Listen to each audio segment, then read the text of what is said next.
Praise the lord. ప్రభునందు ప్రియ సహోదరులకు యేసుక్రీస్తు వారి నామం పేరిట వందనాలు మరియు శుభోదయం. అనుదిన వాగ్దానాలను దయచేస్తున్న దేవునికి స్తోత్రాలు. నేటి వాగ్దానం సామెతల గ్రంథం 1వ అధ్యాయం 33వ వచనం. నా ఉపదేశమును అంగీకరించువాడు సురక్షితంగా నివసించును, వాడు కీడు వచ్చునన్న భయము లేక నెమ్మదిగా నుండును. ఉపదేశము వినువాడు అని లేదు కానీ ఇక్కడ అంగీకరించువాడు సురక్షితంగా ఉంటాడు, నెమ్మదిగా ఉంటాడని దేవుని లేఖనం సెలవిస్తూ ఉంది. అంగీకరించేవారు చాలా తక్కువ మంది ఉంటారు, వినేవారిగా చాలా మంది ఉండొచ్చు. దేవుని మాటలను దేవుని మందిరంలో వింటుంటారు, సోషల్ మీడియాలో, టీవీ ప్రోగ్రాంలో, అవుట్డోర్ మీటింగ్స్లో, చాలా సందర్భాల్లో చాలామంది వ్యక్తులు చెప్తున్నప్పుడు వింటూ ఉండడం చాలా మందిలో చూడొచ్చు.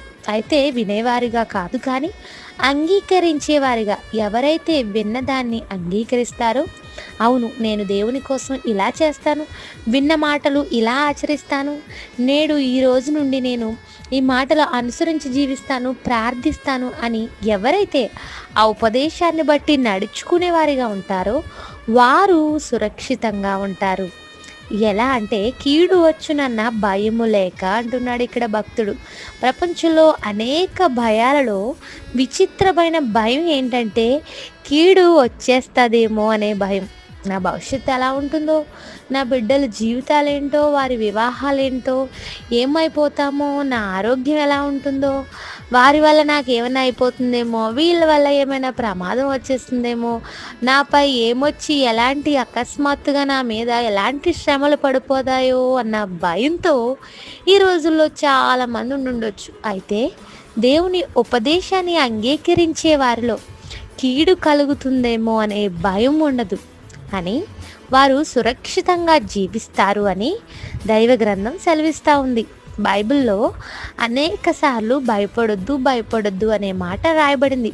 యేసుక్రీస్తు ప్రభు సొంత రక్షకునిగా ఎవరైతే అంగీకరిస్తారో వారు భయరహితులుగా జీవిస్తారు. చూడుము, నా అరచేతుల్లో నేను చెక్కి ఉన్నాను అనే మాట మనందరికీ తెలుసు కదా.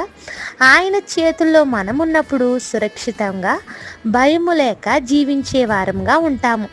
రేపేం జరుగుతుందో అనే భయం ఈరోజు మన జీవితాల్లో ఉందేమో, భయంతోనే నిద్రలేచామేమో, ఏ కీడు నా ముందుందో అనే భయంతో నిండి ఉన్నామేమో. ఈరోజు దేవుని వాగ్దానం సెలవిస్తూ ఉంది, దేవుని మాటలను అంగీకరించే వారి జీవితాల్లో కీడు వస్తుందన్న భయం ఉండదు, సురక్షితం ఉంటుంది, ధైర్యం ఉంటుంది. దానిని బట్టి నెమ్మది కలిగి జీవించగలుగుతాం. ఒక దైవ సేవకుడు అంటాడు, నాకు తెలియని నా భవిష్యత్తు అన్నీ తెలిసిన నా దేవుని చేతికి అప్పగిస్తాను, అందుకే నేను ధైర్యంగా ఉన్నాను అని. నేను సురక్షితంగా ఉండాలి అని అనుకుంటే కాదు కానీ మన జీవితాలను, మన ఉద్దేశాలను, మన భయాలను కూడా దేవుని చేతికి అప్పగించినప్పుడు మనము నెమ్మది కలిగి సురక్షితం కలిగి ఉంటాము. అయితే వారి ఉపదేశంను ఆలకించు వారిగా ఉన్నామా అనే విషయాన్ని ఆలోచన చేయాలి. దేవుని చేతిలో మనం ఉన్నప్పుడు, ఆయన మాటలు ఉపదేశాన్ని అంగీకరించే జీవితాలు మనకున్నప్పుడు మనలో ఉన్న భయము మనలకు భయాన్ని ఇవ్వచ్చేమో కానీ సురక్షితాన్ని ఇవ్వదు.